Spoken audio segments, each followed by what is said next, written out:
I had 4. She had 4.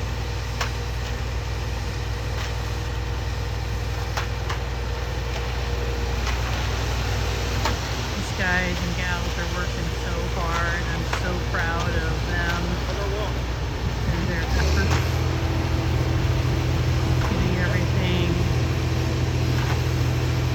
surveyed so that it's the same height, that we don't have the leaning grain bins of Herman instead of the Herman grain bin.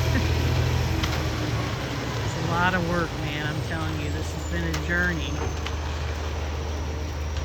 Not just the stress that I feel as the owner, but Corey's the guy that's working over there with the white hat on. Corey Meyer from RC Contracting. And that's Dave with the orange shirt. And that's Scott with the grayish blue shirt.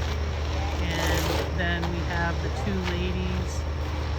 That's Courtney and, excuse me, but I can't remember her name. But they are getting some serious muscle works out today.